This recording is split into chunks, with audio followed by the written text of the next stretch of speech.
Hi, I'm Jan Risher. I'm the Louisiana Culture Editor for the Georgia's Media Group here in Louisiana, and we are so glad that you're joining us for the discussion of From Here to the Great Unknown by Lisa Marie Presley and her daughter Riley Keogh. Before we get started, I just want to give a big thank you to John Balance. He's the behind-the-scenes guy who makes our book clubs work, and we're grateful for all of his help and expertise. Next, I'd like to introduce the panel who we have today joining the discussion. First, we are honored to have Roy Turner. Roy is a Tupelo, Mississippi native, and if you are familiar at all with Elvis, you understand the significance of Tupelo. It's his birthplace, and Roy is actually the executive director of the Elvis Presley birthplace in Tupelo. Thank you for joining us, Roy. Thank you for asking me. All right. And next, we have Annie Vaden. And Annie is a social worker at Manning Family Children's Hospital, formerly Children's Hospital of New Orleans. She specializes in trauma and grief. And Annie, we're really grateful that you're able to join us today as well. Happy to be here. And third, we have Lauren Sheremy.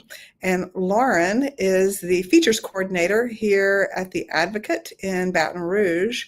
And she works really hard on Louisiana Inspired. She worked with Louisiana Inspired to help start it for about 2 years. And she does all sorts of other things in the features department. And she finished the book this morning. Yes, I finished listening to it. So we're really glad that you are joining us as well, Lauren, and appreciate all your help. And actually, I'm going to start with you because I think your answer and my answer and probably Roy's and Annie's is a little bit different. How familiar were you with Lisa Marie's story before you read the book?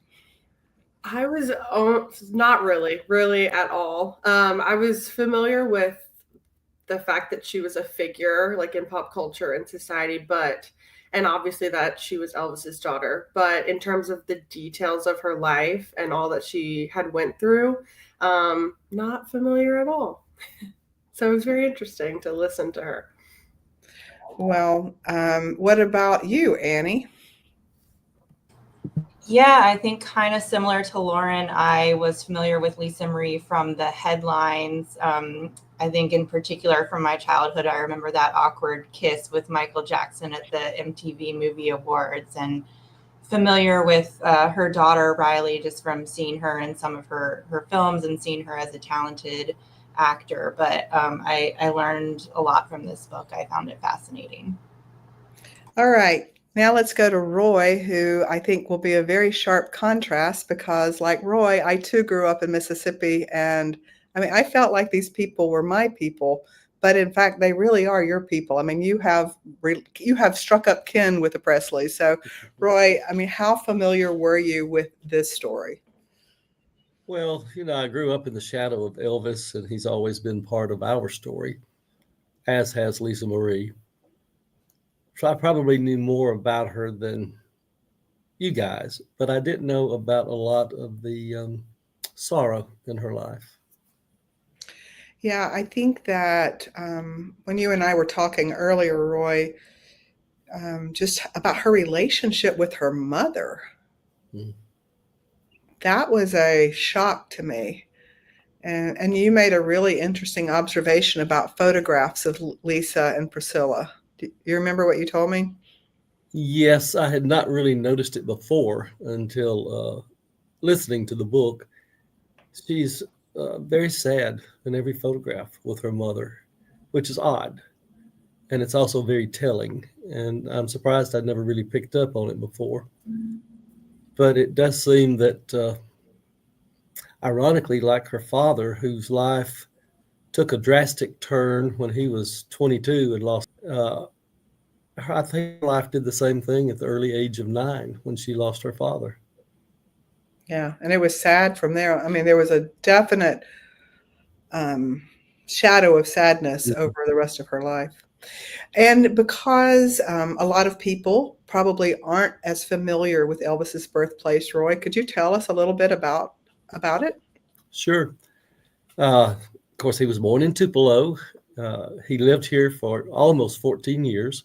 So all of his adolescent years were spent here, his formative years, where he learned his morals and mores, where he got his faith. We have a 15-acre park, which was actually a gift from Elvis when he was 21 years old for the children of this community. This was the poorer side of town, quote, wrong side of the tracks. And he knew that. And when he came back in 56 to do his homecoming concert, when it was over, he gave the funds back to our mayor and said, I noticed the house I was born in 15 acres for sale. I want you to take this money, purchase it, and build a park for those kids in East Tupelo. He came back the following year and did another concert and donated that money to build a youth center. I was one of the kids that benefited from that. In fact, I had my first dance in 9th grade in that youth center, which is now our museum. But evidently, Tupelo was a warm fuzzy in his heart because he always had it in his sight. I've heard stories where even in the 60s, when he was out in Hollywood making those movies he actually didn't enjoy making, he still had his eye back home, sending money back to various charities. And we never knew that at the time.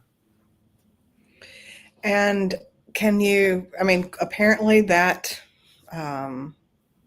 sentiment has lingered, because what did Riley name her child?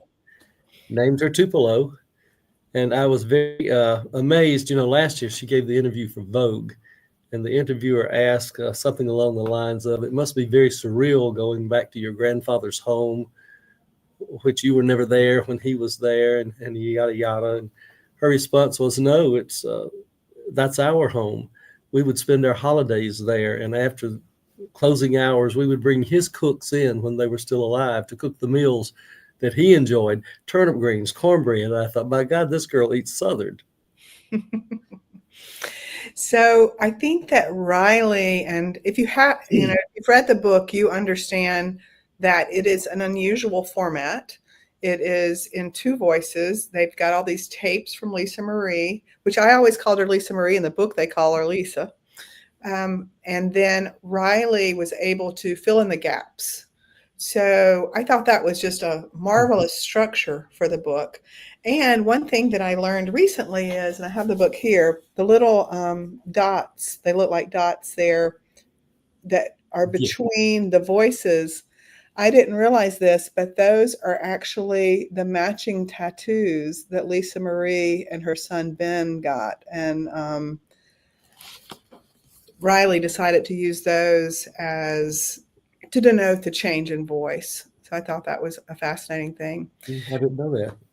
Annie, I just wanted to, Riley seems remarkably well adjusted to have grown up in the chaos that she grew up in, that's documented in the book.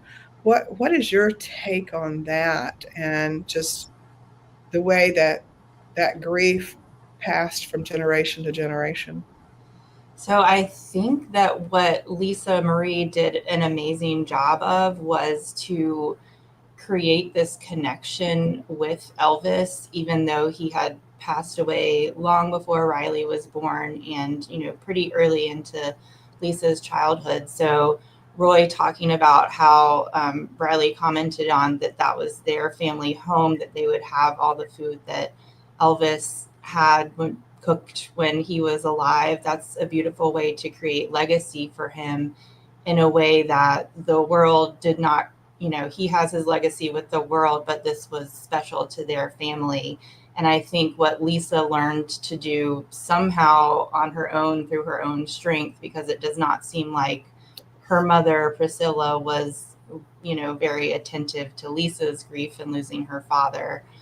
She really allowed that space for her family to be able to grieve in a healthy way. And I think, that even when she lost her son, Ben, Riley's brother, that she kind of gave them the space as a whole family to take the time to really lean into their bereavement and really grieve Ben. And so I think that has helped Riley to be able to feel open to talk about her grief and talk about her loved ones who she lost. And I think so often in American culture, we want to like shove the grief away, and we think we can't talk about it, or we can't talk about the person who has died because it's going to upset people, when really, as you can see from Riley talking about it, they, in that time period, their grieving period after they lost him, they just spent so much time talking about him and all the wonderful memories of him. And even this book, you know, was almost a practice for Lisa Marie in talking about Elvis and being able to have her grief process just in simply talking about him. So I think that Lisa learning from her mother's mistakes, that helped Riley to kind of be a more well-adjusted person. Yeah. One thing, and I'll go ahead and mention this, even though it's kind of jumping ahead in the book. One thing that really surprised me was their response to Ben's death and the unusual thing that they did with his body. Annie, you want to talk a little bit about that? Yeah, so I think probably everybody remembers from reading the book because it was pretty memorable, but they actually kept his body in like a casita on the property with dry ice. And I think Lisa said in her part, keeping the temperature in the casita very low to preserve his body, which is highly unusual. We are used to the body goes to the morgue, and then the body goes to the funeral home, and then they are buried or cremated shortly after that. So that definitely raised my eyebrows. But I think it's also just a reminder that everybody grieves in a different way. And it seemed to be very memorable for those, the small group of family members who knew about it. I think Riley was able to name, when they were talking about the tattoos, that she knew that this was very unusual and was a little nervous about letting people outside of the family know about that. But it seemed to be very impactful for them and seemed to help them in their grief. So, there's no rule book for grief. There is definitely not a rule book for grief. But you mentioned, just the fact that they shared that, Riley chose to share those details. There were so many details in the book that surprised me. I mean, the details about Lisa Marie's relationship with Michael Jackson, I remember that well. I was working at USA Today at the time, and I remember being in a news meeting that afternoon and talking about the front page for the next day. And then there was a press conference later that they had gotten married. It was one of the strangest news stories, and it remains strange, but it sounds like they actually had a relationship. Lauren, I know that some of this was new to you. What do you think about that? Well, I remember her saying that Michael Jackson is the one who taught her how to shut people out, and like she later discovered that. I think just growing up as someone who like appreciates and witnesses pop culture, that I heard about that, but I didn't know the details. But it sounded like each relationship she had was meaningful. Like Lisa Marie just sounded like she wasn't, we'll never know, but it sounded like she never really did anything for the press. She said she hated the press, and she, didn't like attention on herself. So it just kind of felt like each relationship that she had, she was all in, and I think she so desperately wanted something to work. And she also just seemed very intuitive with herself and other people's feelings, and just appreciative of people who were honest with her. And if you're watching and you have questions, feel free to put the questions in the chat, and we'll get those. But Roy, regarding the Michael Jackson relationship, and I was also amazed by the role the Church of Scientology played. I mean, they played such a huge part in Lisa Marie's growing up. Were you as aware of that, or did that come as a surprise to you as well? Well, I was aware of that relationship with the church because it was always in the news. Right. Touching on what Lauren said, her sensitivity to others and picking up on their pain and etc. That's very much like her father. Uh, he had that same almost sixth sense, and he would act on it. That's one reason he gave so freely to people less fortunate. Um, so I think that's a trait that she came by honest. Hmm. Hmm.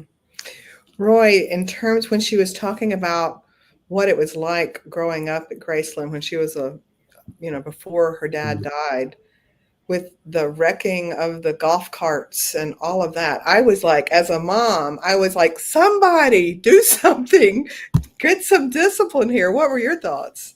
She was obviously a very spoiled brat. Ooh, yes. And I will say, it probably put Priscilla in a very delicate, precarious position in that somebody's got to be the authoritarian and someone else is just all play, suffer no consequences.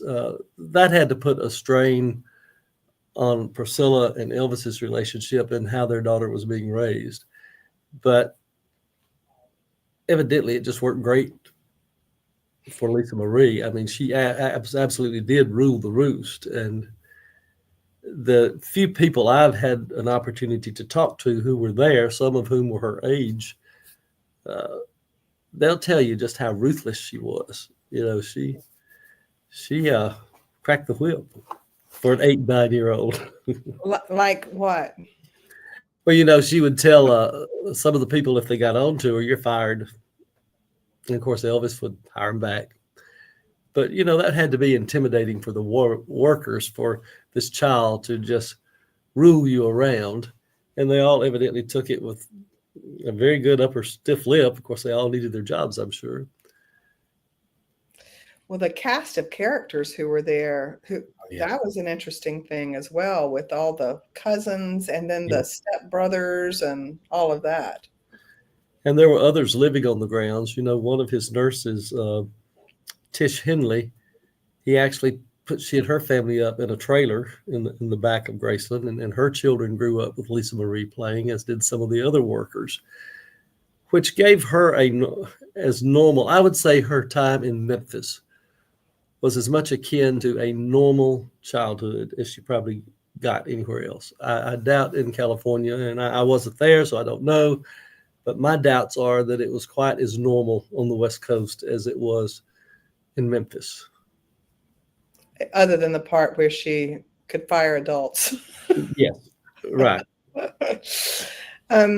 In terms of Elvis's birthplace, I know that the book isn't really about that specifically, but could you tell us, just give people a sense of, like, I know people come from all over the world. Describe the house to the people who haven't seen it. Okay. Well, it's 2 rooms, 450 square feet, built by Elvis's father, grandfather, and uncle, probably from a kit that was purchased at the local lumber company. Very utilitarian, very plain. The front room was a bedroom. The back room was a kitchen. They had running water. I'm sorry, they didn't have running water. They may have had electricity. It was available, but I don't know if they could afford it. They burned coal to keep warm in the winter, cooked on a wood stove. They were there for 3 years.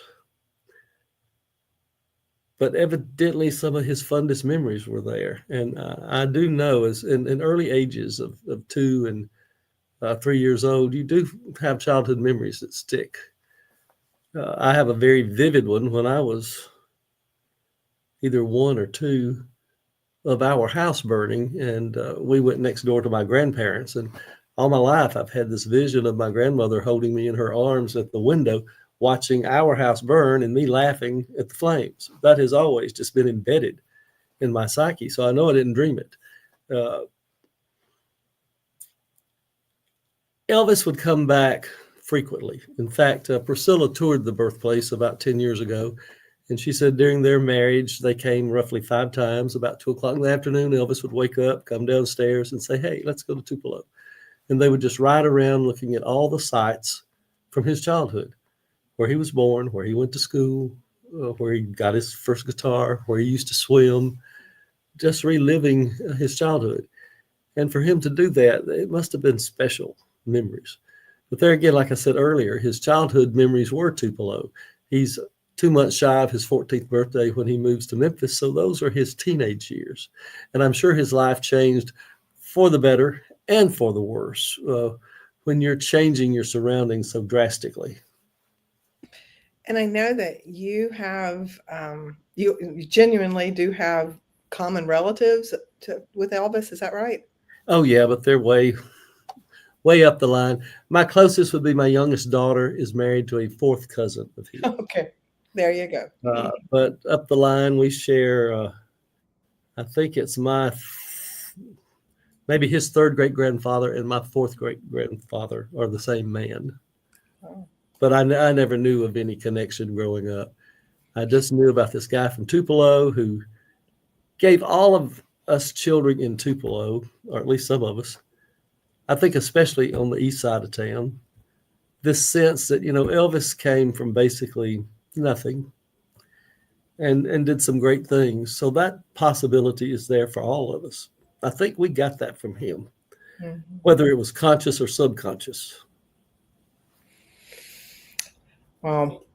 And I think that, if you contrast the way that he grew up to the way, for example, that Riley grew up, I mean, there's just so few commonalities in the structure of their lives. But Annie, I wondered about your thoughts on the role that Riley's father played in really creating a safety net. To me, it seemed from reading the book, creating a safety net and some appreciated structure. What are your thoughts there? Yeah, I agree with you. I think that both from Lisa's perspective and Riley's perspective, he was a constant in their lives and was that safety net for them and never abandoned Lisa Marie when he, probably could have many times. And I think that was probably really important for Lisa Marie to have in addition to Riley. Of course, any child would always benefit from having both parents be very involved in their lives. But I think, for him to continue to be a good friend and a good support to Lisa Marie when that was something that she seemed to really be lacking, as much as I'm sure Priscilla tried her best with what she had to be a parent to Lisa, just the losing her father at age 9, who she adored and looked up to so much. And from her perspective now, even when he was throwing his tantrums, it was just something to laugh about and get over. And he was, such a perfect presence in her life from her perspective. And then I think she was kind of searching for that connection that she had with her father, with Elvis, for the rest of her life. And, whether that was from her boyfriends that she had when she was too young, which even turned out to be Riley's father, Danny, continued to show up from them. And then this connection with Michael Jackson, and just her different marriages and relationships, always seeking for that. And, really at the end of the day, it was Danny that continued to be that connection for them, and modeled. I think that again contributed to Riley being a pretty well-rounded person, even having experienced multiple traumas in her life, is that she did have this constant support from her father. And that, it seems that Danny and Lisa really co-parented both of their children really well together, even though they weren't in a romantic relationship for most of their children's lives. It was really interesting how, they would just do things like, let's go to Hawaii, and that wild story about Danny and Hawaii and how they were just all together. And it was the candor of the book and the insight it gave to that lifestyle, that extreme wealth beyond comprehension lifestyle, to me was fascinating. Yeah, I think for sure for Riley, again, I mean, you have Riley who does seem to be pretty well-rounded and has been able to have a successful career and avoid any, some of these substance abuse that her family members have experienced, and for Ben to unfortunately have gone a different direction. That's they did live that kind of fast and loose lifestyle, as much as there was love there with the whole family unit. So it is remarkable that she is as well-rounded as she is. You mentioned addiction. When you think about the pattern of addiction, and it's hard to say, the intertwining of addiction and grief in their generational stories, what the role there is of grief versus, which one was first, the apple or the cart, however you say that. Yeah, and is it kind of a self-fulfilling prophecy too, for Right. Lisa to say, well, my grandmother and my father had this special connection, and my grandmother drank herself to death. And then, obviously Elvis having his addiction issues, and her feeling like that was an inevitability for her, that she would be facing these addiction issues, and finding meaning from Ben and his addiction issues and his death, because, that to them it was almost written in the stars. Right. Roy, in terms of Elvis's mom, Gladys, do you think, just as you were saying that, Annie, it made me think, like, I wonder if that's really where this story of grief started. Well, I think excuse me, I think it even starts a bit earlier with Elvis's twin being stillborn. That's true. Mm-hmm. Because Gladys and Vernon both took that very hard. And on Elvis's behalf, I started researching Elvis in the early 80s when Gladys's contemporaries were still alive, and we could interview them as well as people who grew up with Elvis. Vernon and Gladys always spoke of Jesse in the present tense, never in the past tense. Now, that had to be a bit confusing for a child. And Gladys would make remarks, and possibly Vernon too, but I particularly remember them attributing this to Gladys. You've got to live twice as hard. You've got to do twice as good, because you're living for two. You're living for yourself and your brother. When I was helping Elaine Dundee do Elvis and Gladys, she read extensively on twinships and all the good, bad, and the different things about twin relationships. Of course, we don't know if they were identical or not. There was no way in rural Mississippi to know at that time. But his childhood friend, James Osborne, said when they would cut through the woods to go to Tulip Creek to swim, one of the shortcuts took them through Priceville Cemetery, where Jesse is buried. And Elvis would always say, I got to go by and see Jesse. And they would stop at the grave. James said it, for a kid, it seemed like forever. It was probably 5 seconds. And he would just stand there quietly for however long and say, okay, I'm ready. Well, that's kind of unusual behavior for a child, for a boy that age. So that grief was always present. Then you have the separation with the father going away to the penitentiary when he is 3, and he and his mother bond into such a tight bond that I don't know if Vernon could have gotten in there had he tried. And I don't mean that mean. I don't think they were trying to exclude him. It's just that they were all they had for a 9-month period. And they were literally hanging on by a string during that 9 months. And it just put them in such a tight. I used to say they were one soul in 2 bodies. That's the best way I could describe them. They thought so much alike. They reacted to things so much alike. And then in the South, growing up, I'm 72, I think. Grief was such a big show in my childhood. We would have the body laid out. First, my grandmother, when I was real young, was laid out in the home. I remember that. And I was maybe 5 years old, and she died 6 at the most. I'm not sure. Made a very indelible mark. But then later we got uptown and started leaving the body at the funeral home. Yet one or more family members would sit up all night at the funeral home and not leave that body alone. And grief in my family in particular, and it was that way in the Presleys, was a very demonstrative thing, throwing yourself on a casket and mourning loudly, a lot of the aunts and what have you. Vernon mourned that way when Gladys died, and Elvis did too. That's the way they had been taught to mourn. They had seen it, in the family. I think all of that came into play in bringing the sadness on. Gladys was an alcoholic, died, according to her sister Lillian, of cirrhosis of the liver, which is another story.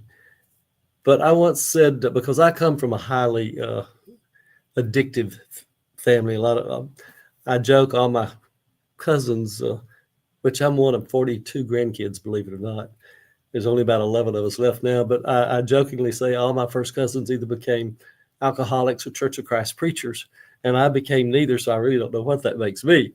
But I saw so many of my cousins become alcoholics like their fathers. I chose not to become one like my father because of my father. But still, it had a very strong impact on who I was and how I reacted to things. Anyway, the point I made at one point was alcohol was the elixir of the South for so many years. You take a poor group of people. At that time, there's really no psychiatry. If so, it's not affordable. Nobody ever heard of counseling. My father's alcoholism began when my oldest sister died at 8 months, and he went from a social drinker to an alcoholic. That was self-medication. I think Gladys may have done a lot of self-medication, and I've talked too much, but I hope I give you the gist of where I'm coming from. Yeah, it's fascinating. You didn't talk too much. Annie, do you want to respond to any of that? Yeah, I think, all of the addiction cases that we saw in this book, I agree with you. That was self-medication. Even as much warning as, Lisa Marie had, at least, in being aware of the addiction issues, just still kind of ending up down that path. And I think, I didn't know about that he had a twin who was stillborn. So I loved learning that. And I actually think that that's great that he would go visit his twin's grave kind of every time they passed by and had that connection. And I can't imagine what it would be like to have a twin who, you would have that connection with, but you never really got to have that connection with outside of the womb. And then to have the pressure of your family telling you, them kind of coping with their grief by saying, well, this child has to live for 2 children. And who knows what would have happened if Jesse had survived, and would Elvis's life had looked completely different because he didn't have his parents pushing him to live for 2 children. So I think there can be an extreme to legacy building where it can negatively affect the child and make them feel like they're not good enough in comparison with the idea of this child who was never able to live. But then also being able to feel that connection even when they're not with you by doing things like saying, I'm going to visit Jesse, and visiting his graveside, and making sure to always recognize that you do have a brother, even if they're not right there with you.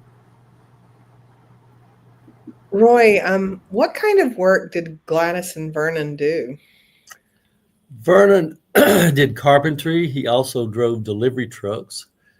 Gladys worked in the garment plant prior to Elvis's birth. She did not work, to my knowledge, while he was growing up here in Tupelo.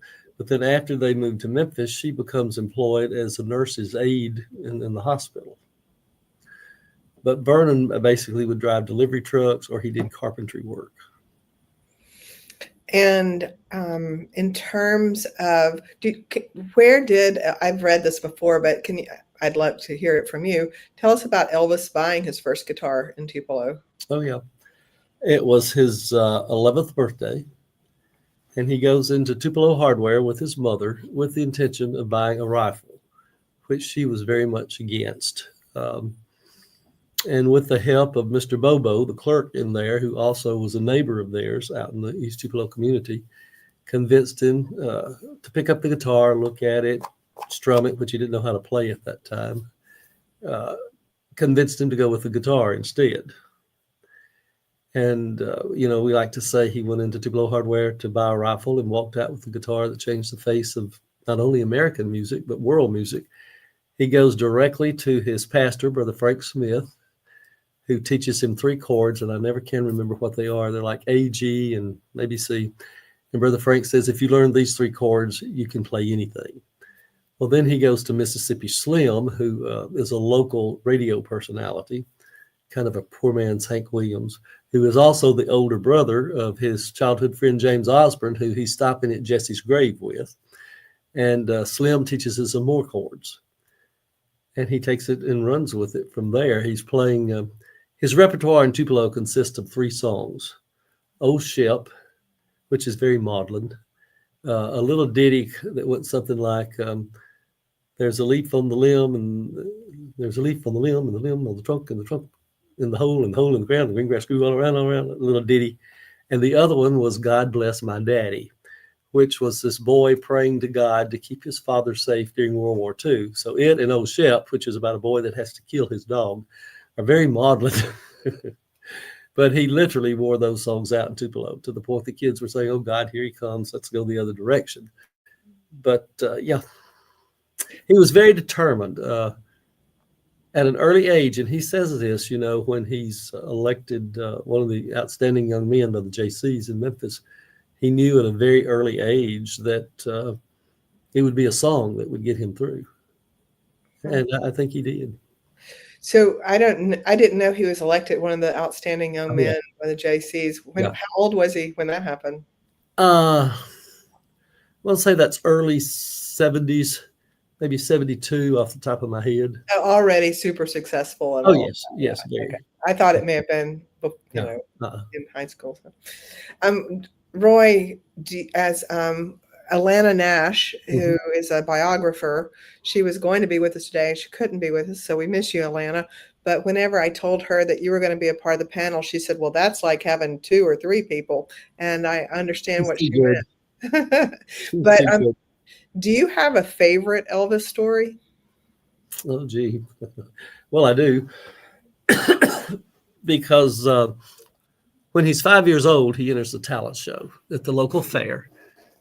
And by the way, he comes in 5th place, only to come back 11 years later, 21 years old, the hottest thing in America, does 2 shows to over 10,000 people on that same stage. He came in 5th place a mere 11 years earlier, because that tells you how much your life can change in such a short span. If you're focused, if you're determined, if you've got a mission and nothing's going to deter you, because he was told at the Grand Ole Opry, you can't sing, go back to driving a truck. But he's hanging outside WELO. This kind of shows you the kind of guy Elvis was. This little 10-year-old boy hanging outside WELO, and Charlie Boren, the station manager, comes out and he says, Charlie, can I be in the talent show? And Charlie says, yes, Elvis, if you won't sing Old Ship. Well, the day of the talent show, I have a sound bite where he says, when I was 10 years old, my parents put me in a talent show. I sang a cappella. I wore glasses. Oh, yeah. And I got a whooping, not a whipping. I got a whooping when I got home for riding one of the rides I wasn't supposed to ride. And he just does this belly laugh. This was just a year or 2 before he died. And I thought that story is important to him. He's still telling it all these years later. So about 1962, I was interviewing Charlie Boren's widow back in the 2005 for a documentary I was working on. She said about 1962, the phone rang and Charlie answers. She says, Charlie, this is Elvis. Just wanted you to know, cut a record of Old Ship, sold 1 million copies, and just laughed and laughed. I found several instances where he would gig somebody back home in a very jovial way, lighthearted. I knew what I was doing. That's one of my favorite stories. Wow. So sweet.